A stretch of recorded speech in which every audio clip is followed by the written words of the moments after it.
Good evening, everyone. Welcome once again to the Lepanto Institute's Anchor Team. I'm your host, Michael Hitchborn, and this evening we have the author, Michael Greaney, the author of this book here, 10 Battles Every Catholic Should Know. So I'm very, very excited to talk about this book, and I'm excited to talk about why it's important and what it is that exactly we should know, and we'll get into all of those topics. But before we do, we're going to start with our prayer. In nomine Patris et Filii et Spiritus Sancti. Amen.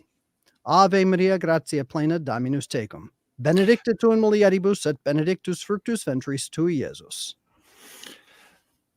I'm supposed to continue, and I forgot I wasn't singing it. That's okay. I have to start at the beginning. Sancta Maria, Mater Dei, ora pro nobis peccatoribus, nunc et in hora mortis nostrae. Amen. Our Lady of Victory, pray for us. In nomine Patris et Filii et Spiritus Sancti. Amen. Okay. Michael Greaney, I'm going to give you a little bit of biographical information here. He is the director of research for the Interfaith Center for Economic and Social Justice. In that capacity, he participated in the presentation of a seminar at the Vatican on the importance of widespread capital ownership in combating global poverty, and edited a compendium titled Curing World Poverty, The New Role of Poverty in 1994.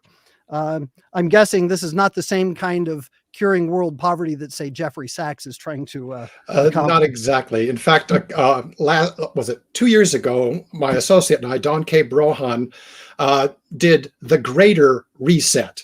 And instead of the Great Reset, which is basically capitalism for the rich, socialism for the poor, and this is also published by 10 Books, and it's available on their website, and of course on those people we don't talk about, Amazon and Barnes and Noble.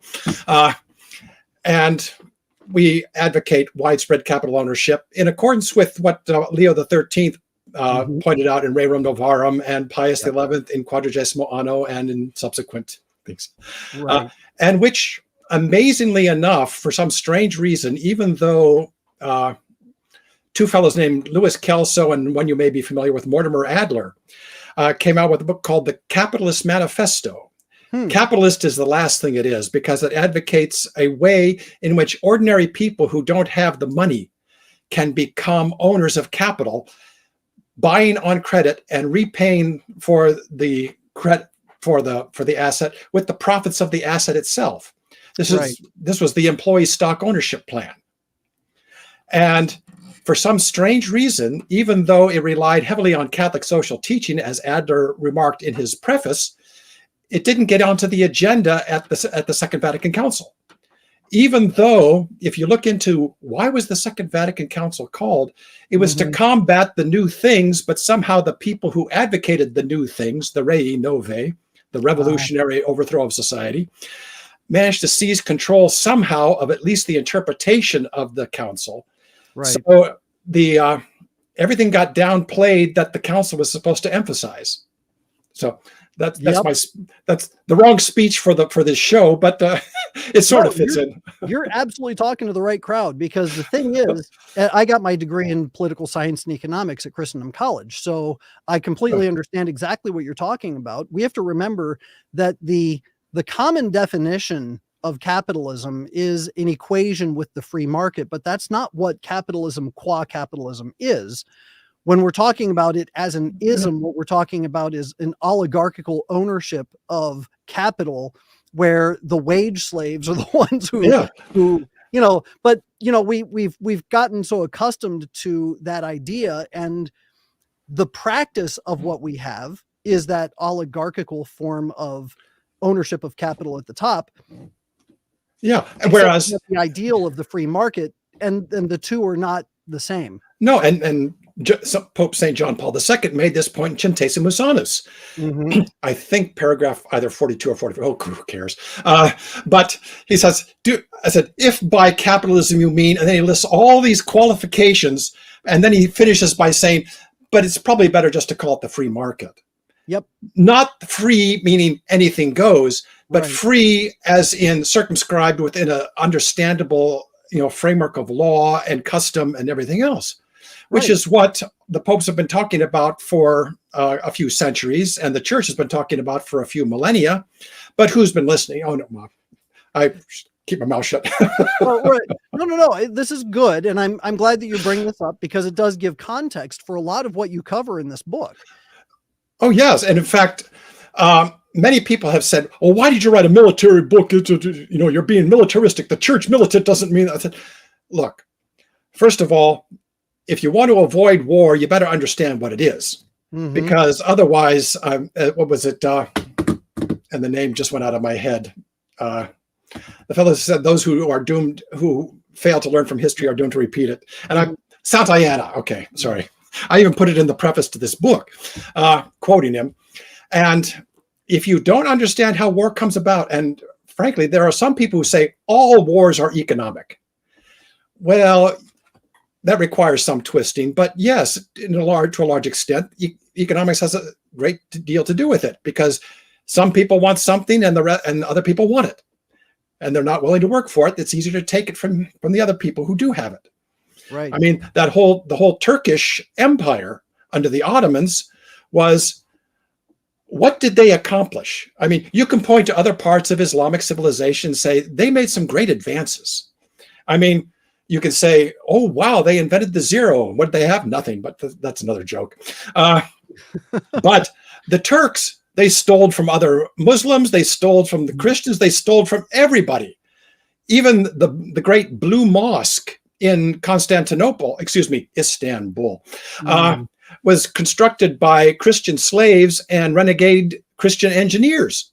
Well, you know what's very interesting about that is that when you study what happened in Spain, when the Moors invaded Spain, and then after a while you had the beginnings of the Reconquista, but during the period of El Cid, he made great friends with a lot of these Muslims, but they were more cultural than they were militant. And as they became more culturally centered, they made great art, and they produced a decentish culture anyway. It was the militants that came across the Mediterranean up from Egypt and the tip of Libya. So they came up to Spain through there, and they're the ones that stirred up all the trouble and started with all the destruction. So it's very interesting that you talk about this difference between the militant Muslims who really didn't produce anything. They just take what they want and force slaves to do the rest. And the cultural ones, who, like the ones in Spain, of course, there were problems there too. But the point is that it's the militant attitude that they had, where it was always about expansion and never about building. Yeah, I mean, and even in Spain, they were in serious decline by the end of the Reconquista, and the Averroes was the Averroist philosophers who were really screwing up the 12th and 13th century philosophy for everyone, and you get a lot of the Christian heresies coming out of that. The other books I've been working on, I just had one that didn't quite fit in with Tan's list, so I'm looking for another publisher for it. But it gets into these whole philosophical differences between, well, basing the natural law on reason, as the Catholic Church has declared infallibly is the case. I mean, in the First Vatican Council, it said, "Let any who deny that knowledge of God's existence and of the natural law written in the hearts of all men may be known by the force and light of human reason alone be anathema." This is repeated in the first article in the Oath Against Modernism, and again in paragraph 2 of Humani Generis. And yet so many Catholics want to base everything on faith. They say, oh no, our faith says this, therefore that's no. Aquinas points out in the first question of the Summa Theologica that yes, the reason most people rely on faith for their knowledge of God's existence of the natural law is because they don't have the time to sit down and reason this all out. Now, that's fine and it's great. But if you deny on that basis that reason is not valid, then you just fell into modernism. Yep. Yep. So it's very interesting what you have here, though, and what I find fascinating is that you have these battles, and I think there are 10 of them. Yes. Yeah. So it's in the title. Yeah. Funny thing about that. Yeah. So we have 10 battles. Now, before we talk about anything in particular, I do want to kind of get behind why these 10. What was it about these 10 battles that you think is most important for Catholics to know and understand? Well, one of the things that impressed me when I read Don Quixote de la Mancha was Cervantes, at the beginning of the second part, is replying to critics of his book and of him. One critic made fun of Miguel de Cervantes, saying that, oh, he's just an old cripple who, lost the use of his arm. And it turns out that he zinged the guy pretty good. Because he pointed out, he said, I lost the use of my arm at Lepanto, and I would rather have been at that battle than have the full use of everything in my body. Wow. He said, yeah, he actually was the commander of a longboat that was sent around. Well, it's in the book. No, go ahead. In the battle. Oh, well, one of the genius things about the Battle of Lepanto on the Christian side was that Don Juan of Austria, who was in, the overall general commander, and unlike a lot of these arrogant Spaniards, actually took the advice of his advisors and unshipped the rams from the Christian galleys. This made them the rams. Those big pointy things at the beginning made of metal. Yep. And they were a feature of Mediterranean warfare in galleys for 2,000 years. They also made the galleys rather cumbersome and unwieldy. Now, what Don Juan did was to order the rams taken off, which gave the Christian galleys much more maneuverability than the Turkish galleys, and also able to use their guns with greater facility, and change the whole tactic. Interesting. Whereas instead of ramming the enemy ship and then boarding, you pull up alongside and go over and board the enemy ship. See, in sea warfare, it's exactly the opposite of land warfare, because in land warfare, you have an advantage fighting on your own ground because you know it better. Sea warfare, you have a huge disadvantage fighting on your own ground. In other words, if you have the enemy boarding your vessel, you are screwed. Right. And another innovation at Lepanto was boarding nets. The Turks had never seen these things before. Of course, most of the Christians hadn't either. But you rig up boarding nets to prevent the enemy sailors and soldiers and Marines from getting on board your ship while you're getting on board theirs. So you're fighting on their turf, which is more dangerous for them, and they can't, or at least have a more difficult time getting on board your ship. So a boarding net, if I describe it properly, is a series of nets that you run from the top of the mast to the base of the hull on the outside of the hull, and it looks like those crosshatch. Anything to keep them from getting in easily. Right, and it's all in the rigging. So. Yeah. When they would try to swing across, you've got your grappling hooks and you've got to go across. Those hooks would get caught in the nets. They would swing across and get caught in the nets. And because of that, they were able to take their rifles or actually their muskets or whatever they called them. Arquebuses. So a musket is actually something different, but we won't get into the different types of firearms there. Right. But whatever the arquebus, but they would fire them at the men in the rigging, and that was one of the biggest advantages that they had to preventing them from boarding their ships. Yeah, and if you were raised on watching movies of Errol Flynn and Captain Blood, yes. It didn't happen like that. That's right. Yeah. So all right, so you're talking about Cervantes. We've got he talks about how he would rather lose the use of all of his limbs. Yeah, than not have taken part in that battle. And of course, I read Jack Beecham's The Galleys at Lepanto, and then a few other books. And this really starts to impress you on just how important Lepanto was in the history of the world. Yep. This is why Cervantes called it the greatest battle in the history of the world. Well, you might be able to debate that. But the fact that it was a key battle and it drove Europe crazy when they won. I mean, to hear what happened after the battle and all the celebrations that took place. Are you familiar with Mafeking Night, in 1902 in England?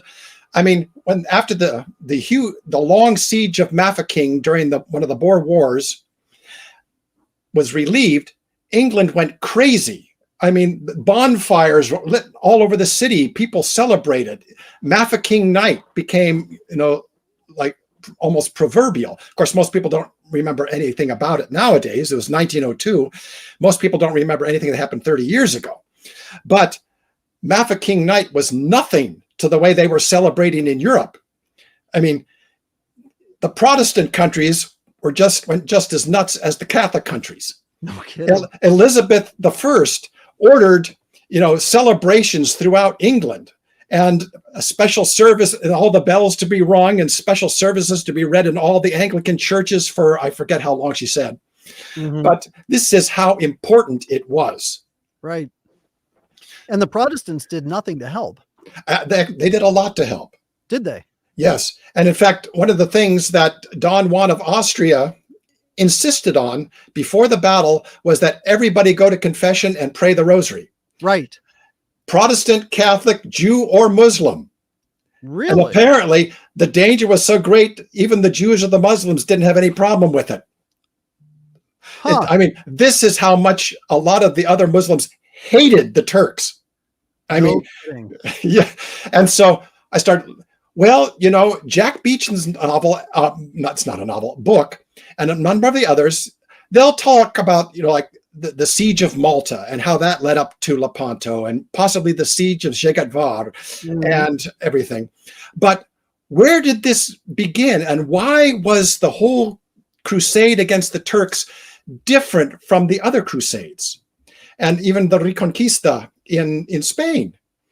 Well, it's because warfare against the Turks was rather different than it was against even the other Muslims. And you figure this out because why did the other Muslims hate the Turks? Everybody hated the Turks. Well, they were ruthless. Well, that too. But I mean, ruthlessness was kind of a byword for war. But they carried it to new depths. Right. I mean, they really did. The Turkish science of war really wasn't much of a science. It was, let's just throw a lot of people and ammunition at the other side and watch the dead bodies pile up till we get what we want. And when you had somebody who was halfway rational, like, for example, the Grand Vizier Sokoli, who was actually a Christian renegade, but he tried to gain territory through negotiation and that sort of thing. And, genuine tactics. No. We don't want any of that. We want a nice, big, bloody, spectacular victory. And that's how you got the invasion of Cyprus, which the sequence of events immediately prior to Lepanto was the siege of Malta in 1565. Right. Then the siege of Jegatvar, which never should have happened because Suleiman the Magnificent allowed himself to be diverted from his goal, which was Vienna, because this little nothing nobleman, by Western standards, pretty big deal according to Central and Eastern Europe, Count Miklos Zsinyi. I think all the Hungarians are going to write in and say, you pronounce that wrong. Nope, of course. And he staged a little raid on the Turkish column, killed a couple of people, made off with some loot, and ticked off Suleiman the Magnificent, who diverted his entire campaign to crush this upstart in a few days and then go on to Vienna. Well, it didn't take a few days. It took 3 months, to reduce this castle. And Miklos Zsinyi was practically cackling with glee. Here's his chance for eternal glory. He held off, I think the Turks must have had about 250,000 men in their column. And he had 2,500 men in his castle. Of course, trying to get to that castle was another thing altogether. The Turks had to fight their way through a swamp, through a town with earthworks, then through the outer ramparts, then through the inner ramparts, and then finally the inner keep. And it took them 3 months. Wow. What were their casualties like? Enormous. I can imagine. And of course, I can't say that the Christians, because you had, Greaney had the Orthodox, he had Catholics, he had Protestants, he had Jews, he had Muslims. As I said, everybody hated the Turks. Right. And they died to a man. But it took them, the Turks, 250,000 men to wipe out 2,500 men, 3 months. Wow. So, but then after that, Suleiman actually died the last day of the siege. But Sakoli, his grand vizier, kept it secret. And I told this to one fellow, and he says, where he basically propped Suleiman the Magnificent up on his throne to make it look as if he was alive. And he says, "Oh yeah, weekend at Bernie's." I thought, well, not quite. And then he sent secret word to his selected candidate to take over. One of the problems with the Turkish Empire was they had no clear line of succession. It was whoever got there first. And Sakoli's chosen candidate was Suleiman's son, Selim, who was a raging alcoholic. He went down in history as Selim the Drunk. And through many contortions and which are described in the book, Selim decided that invading Cyprus would be a really good idea, even though it broke even Islamic law.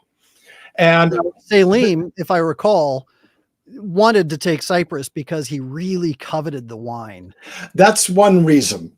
The other reason was that his other advisors thought it would be a great idea to have an easy conquest.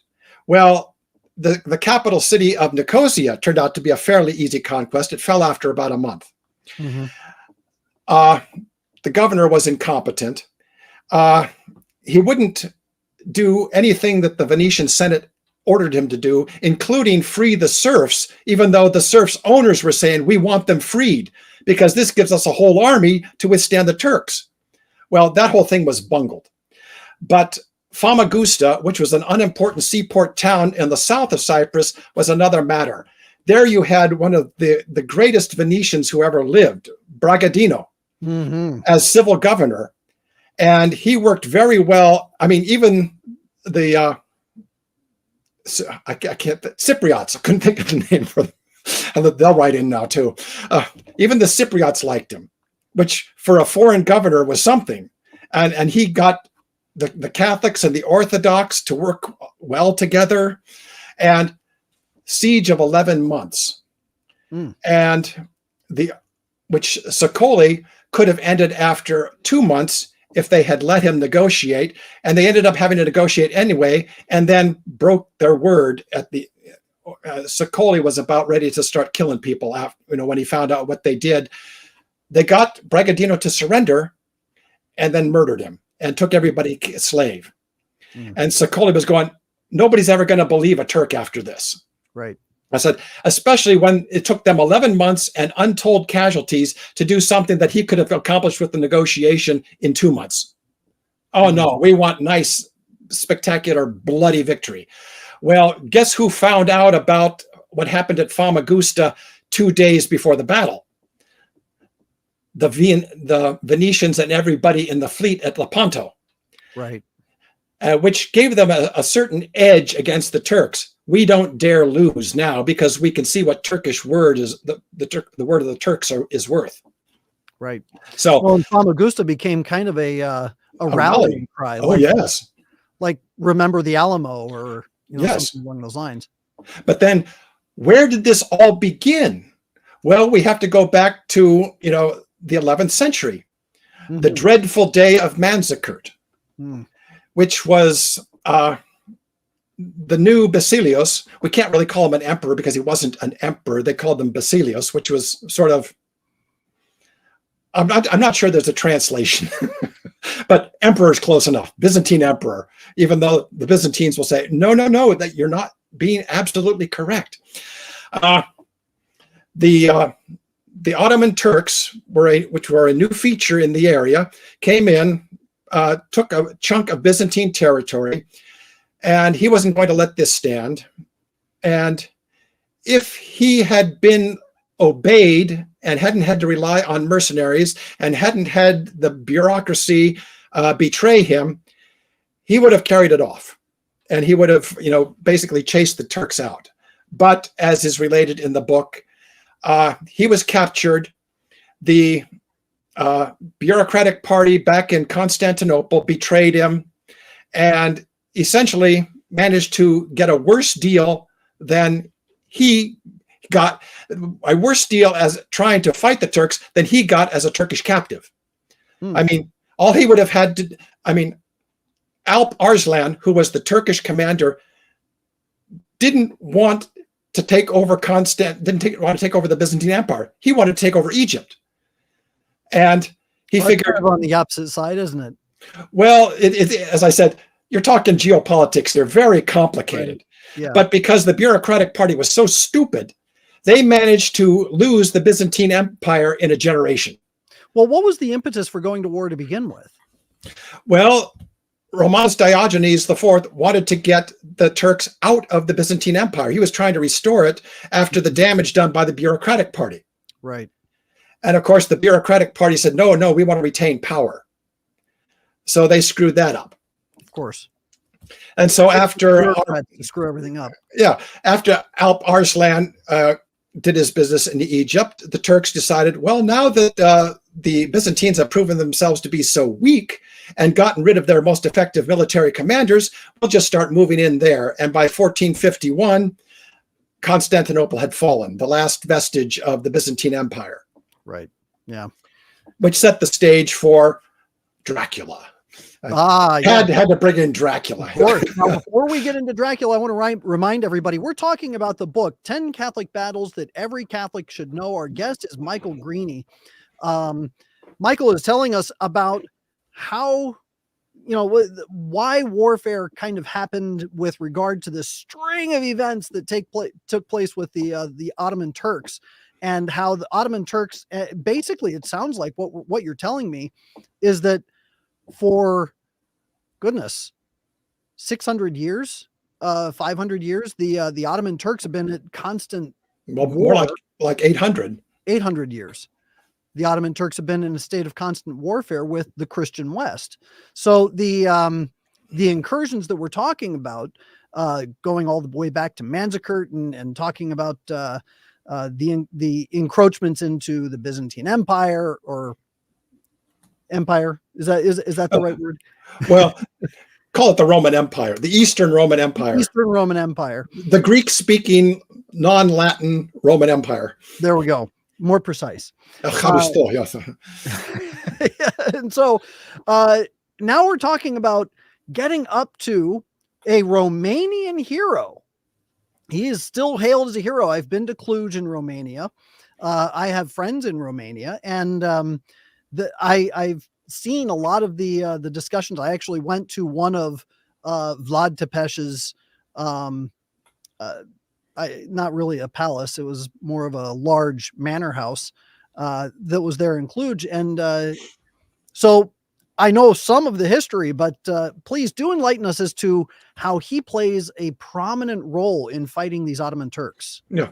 Well, first of all, the moment you hear Dracula, you think Bram Stoker. Of course. And there's a big, long story about that. Being a member of the AOH Division Number 1 in the Commonwealth of Virginia, I restrained myself from putting in too much about Bram Stoker's character. He was Anglo-Irish. And of course, most of the tortures that we read about came from the English. You didn't hear me say that. But Vlad III, Prince of Wallachia, he had been a captive of Mehmed the Conqueror, the one who captured Constantinople. And he learned his lessons very well. As a captive, he learned how the Turks terrorized other people. And he figured that, well, if this is how the Turks terrorize other people, it must be what they're afraid of. Impalement, torture, all the good stuff. And of course, the the pamphlets from which the Dracula legend came from were propaganda against him by German subjects of his who didn't like him. No kidding. And it's explained in the book that how, you know, you really can't place too much credence in them, although the English Lord Lieutenant of Ireland, Tiptoft, did, and he learned a lot about how to impale people and do all. He introduced all kinds of tortures into England that no one had ever heard of before.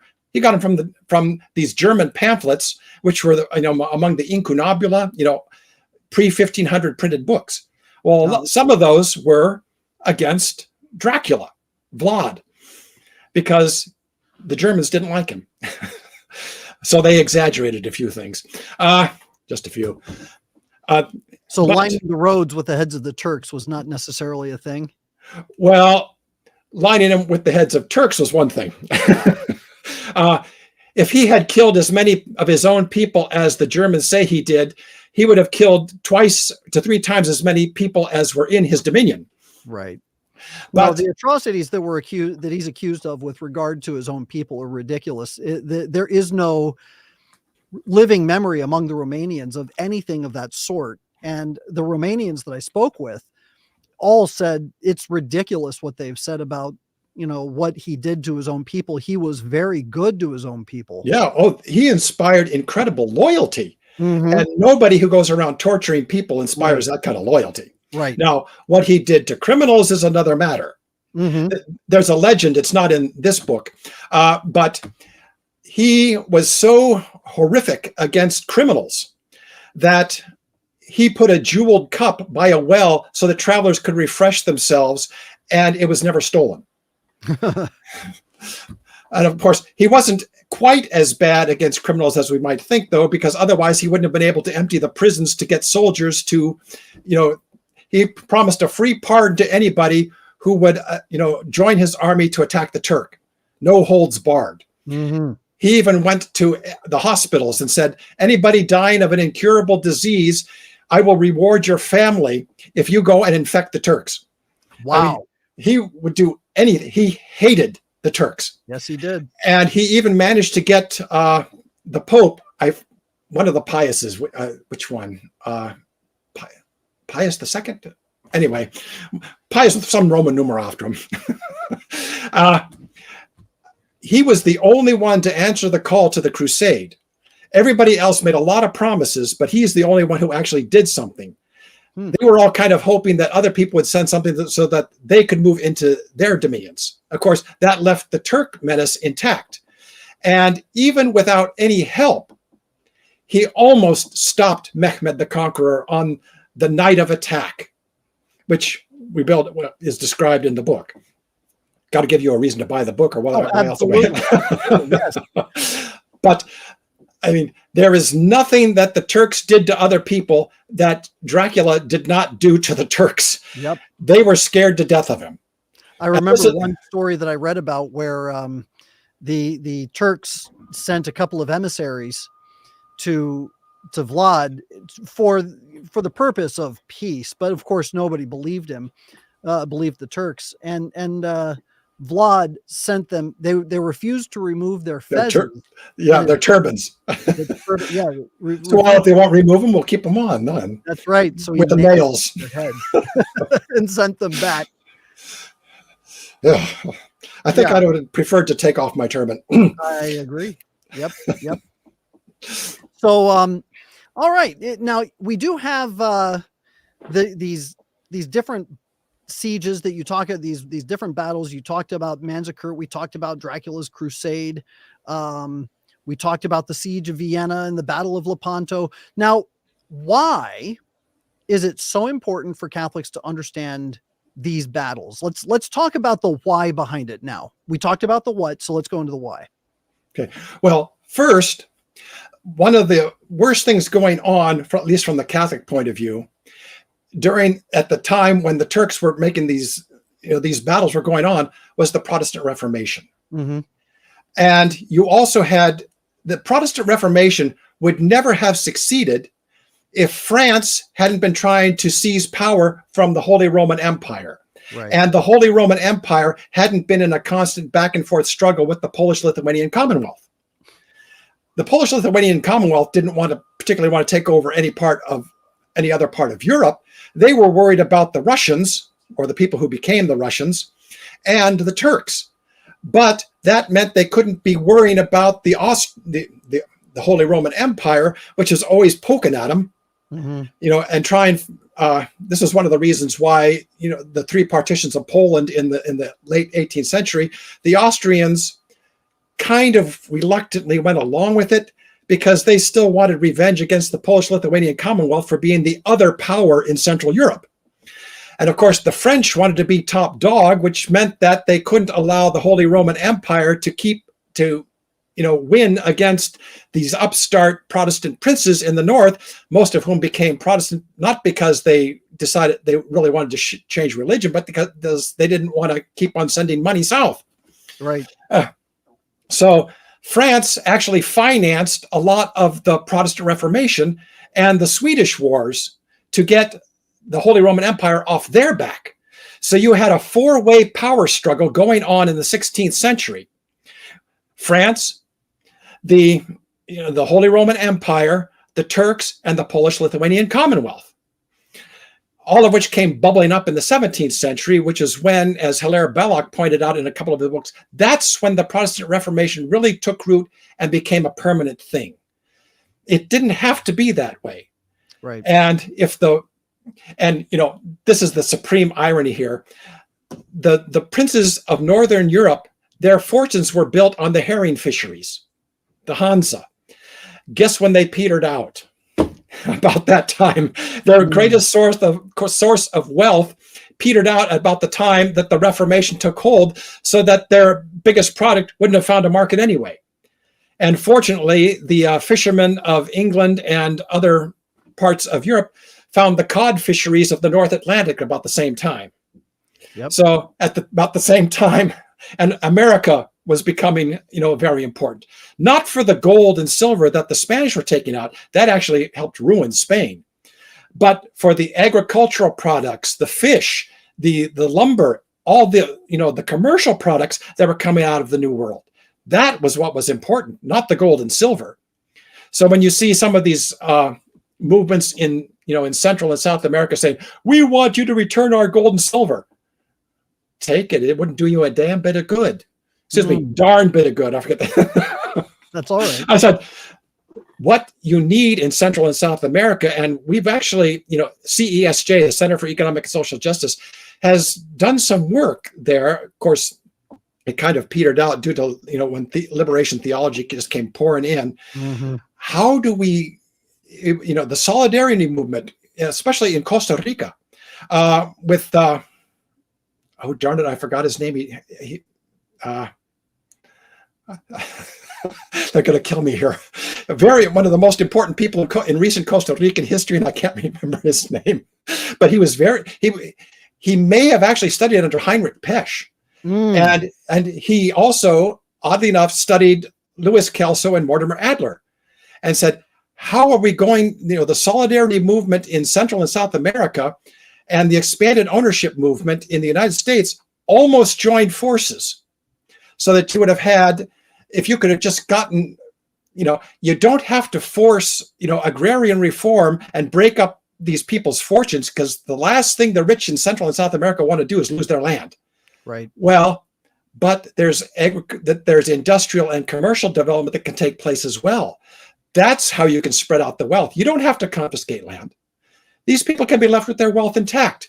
This was the great advance that Louis Kelso made with the ESOP, is you don't have to take wealth from the rich to distribute to the poor.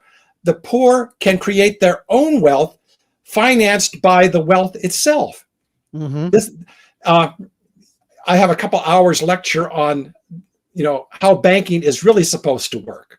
Uh-huh. Central and commercial banking is different from what a lot of people think banking is. Most people think a bank is you put in money and you lend it out. That's one type of bank. That's deposit banking. That's actually a fairly recent type of banking. The oldest form of banking is what we nowadays call commercial and central banking, where the bank turns the present or future value of wealth into money now to finance the very wealth that will pay it back. Hmm. And it's called future savings. So I won't get into that. There's three basic types of banks: the banks of deposit, banks of issue, and banks of discount. Mm-hmm. But if you latch on to commercial banking, which is a combination of issue banking and discount banking, you don't need to take anything from the currently wealthy to finance new wealth today. You don't need past savings. You can do it based on the present. You don't need to finance by cutting consumption in the past and accumulating wealth.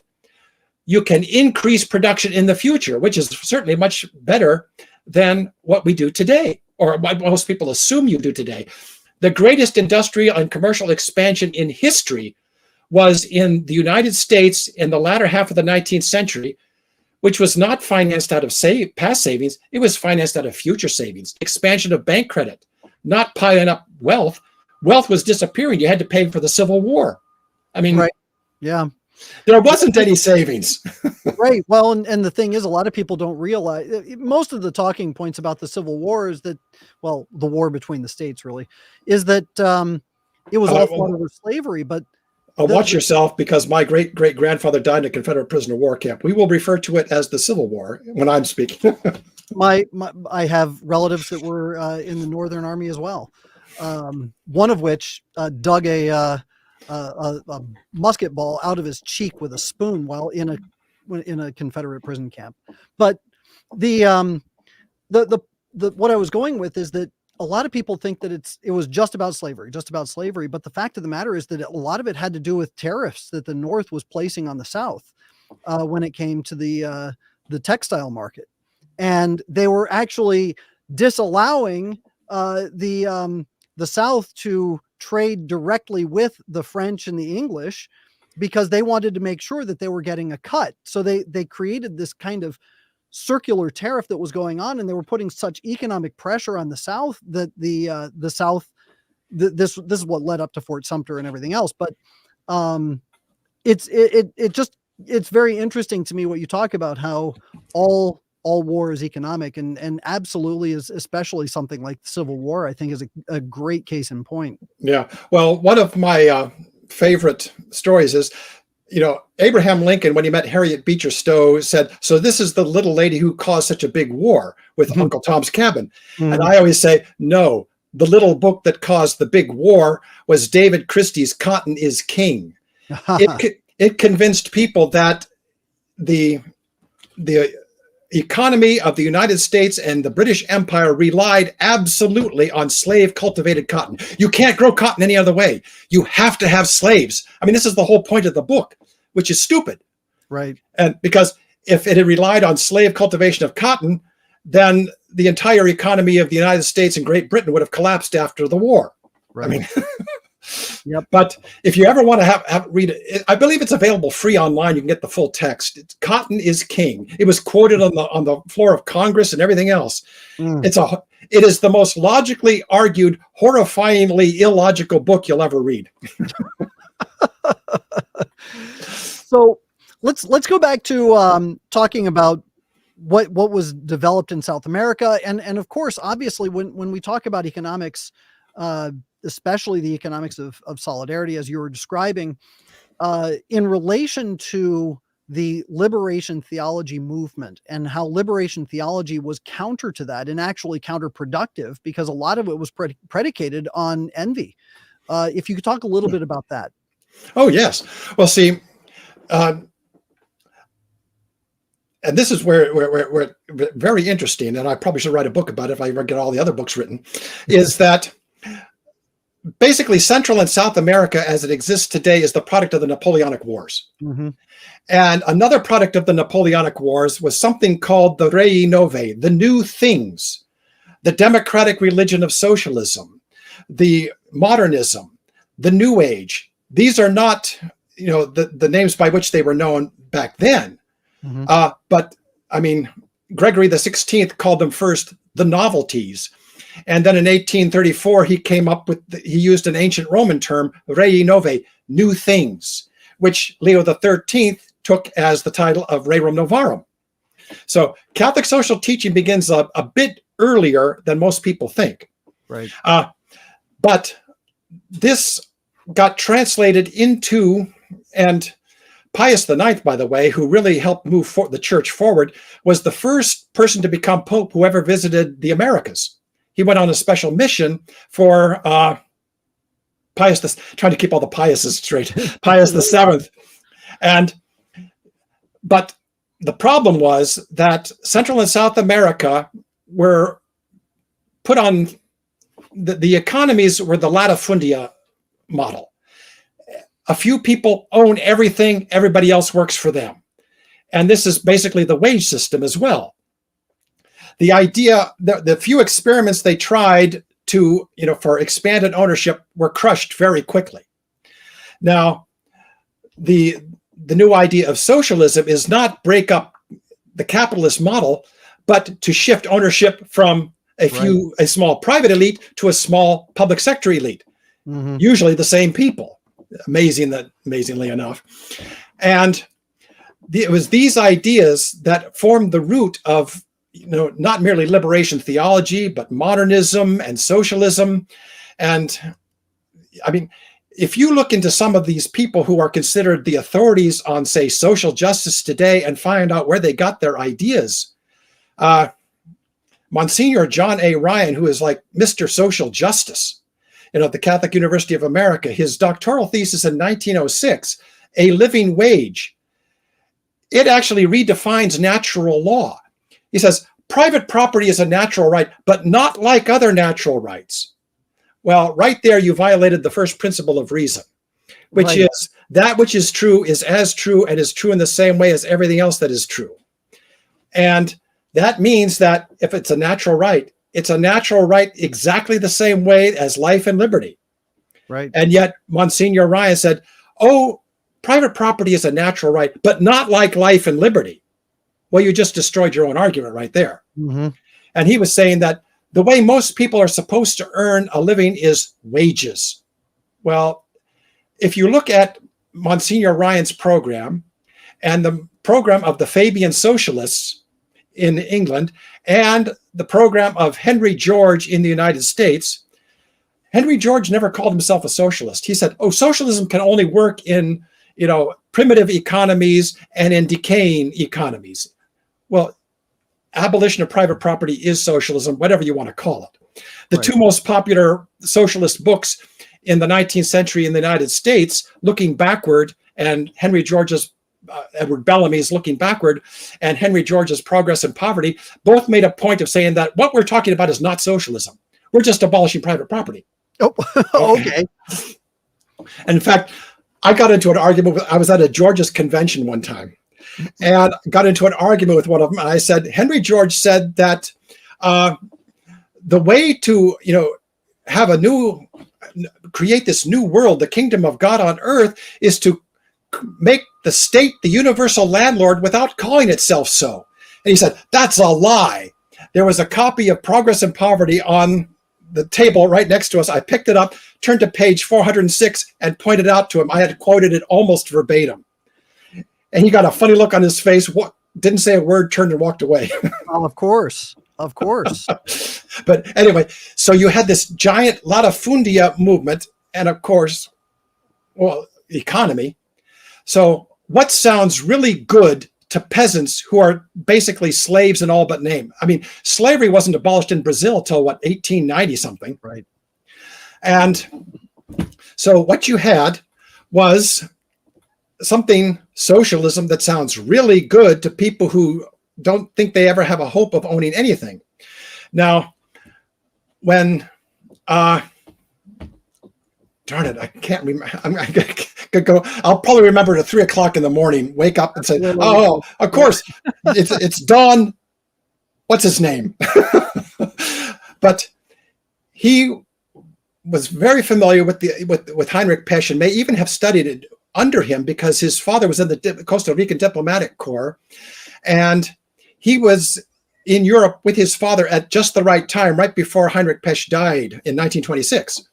So he figured the way to straighten out Central and South America is to have something that, without redistributing, existing wealth from the holders, will create owners out of everyone else. And we have fellow Joe Recinos, who lives in Guatemala right now, who helped privatize, or excuse me, not privatize, expand the ownership of a big coffee plantation, La Perla, in Guatemala. And it was in one of the region areas overrun by Marxist insurgents. And of course, when the insurgents came through, the peasants, the campesinos, would sit back and say, let them do it, who cares?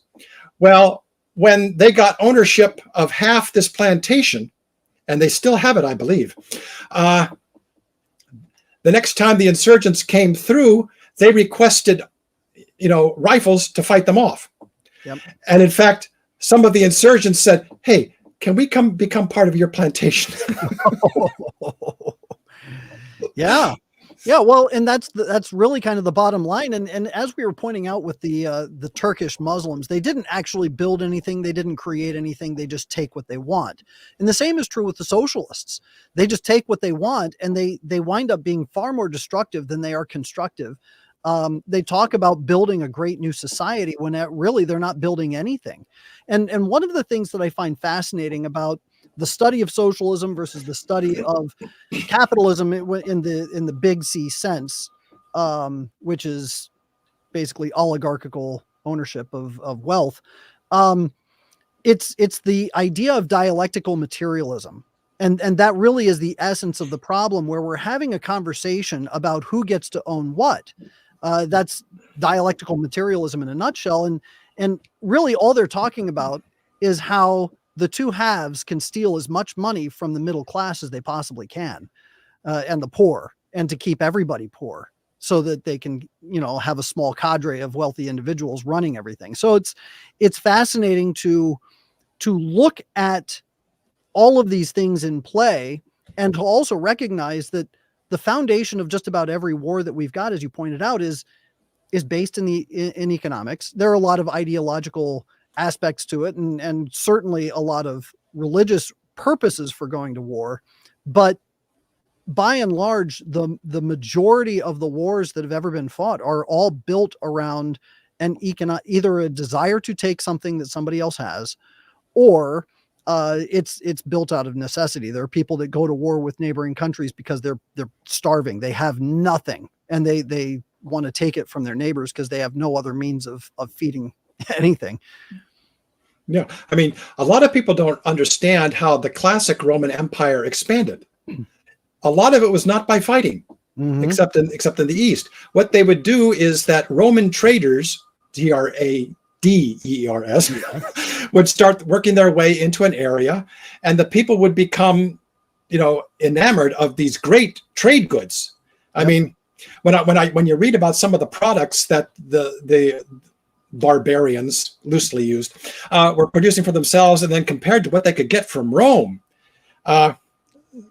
For example, I remember something in a beer brewing textbook, that the beer being brewed by the Celts, in Gaul, was the Romans called them Gauls, the Greeks called them Celts, was not very good beer.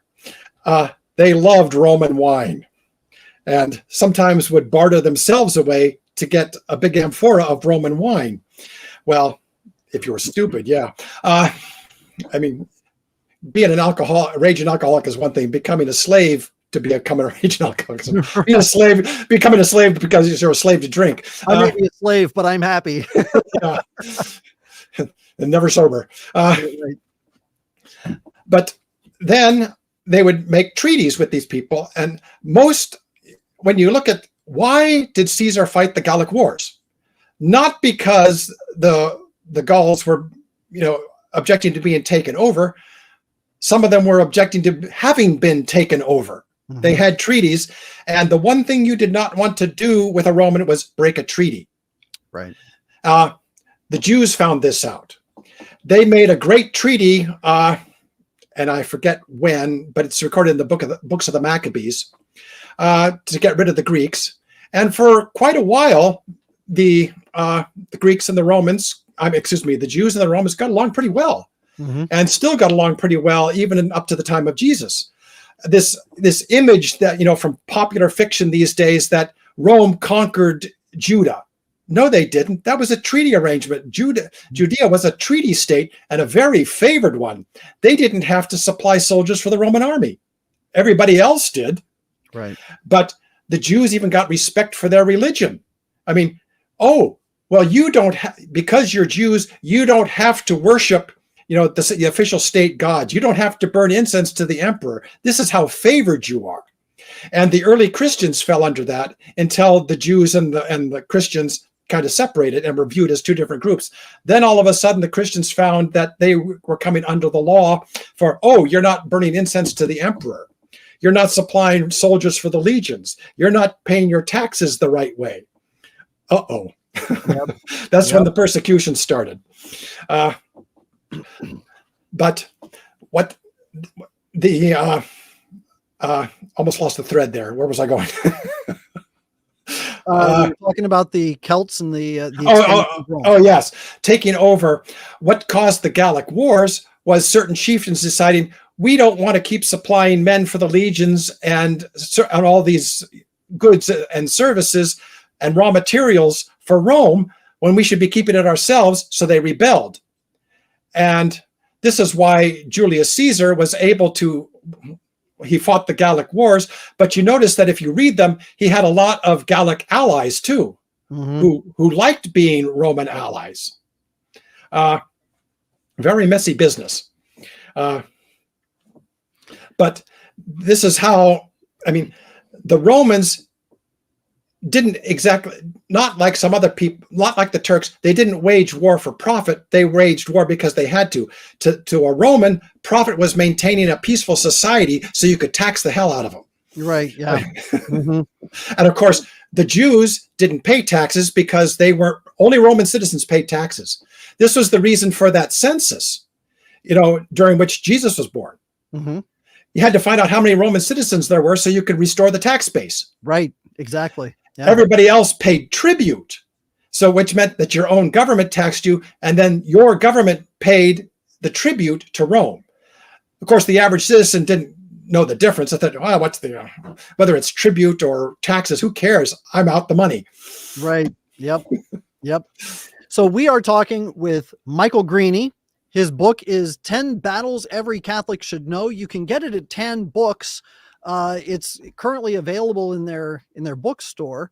And Michael, I want to thank you, first of all, for being on the program and for giving us a delightful conversation on the history of these battles and kind of a little meandering discussion on economics and how it plays in. And it's just been a very delightful conversation. I really appreciate it. Oh, well, thank you. You could let people know, well, we know that we can get the book from 10 Books. Is there anything else you would like to say or anything that you would like to plug?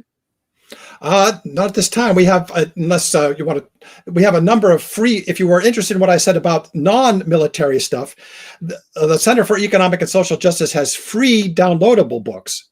One of the ones that is probably the most difficult to read, but one of the better ones is by Father William Ferree, who was a co-founder of CESJ, who was referred to by a confidential papal secretary at the Vatican as America's greatest social philosopher. His book, The Act of Social Justice, from 1942, and from 1948, his pamphlet, Introduction to Social Justice, which is a lot easier to read. No Latin or Greek in it.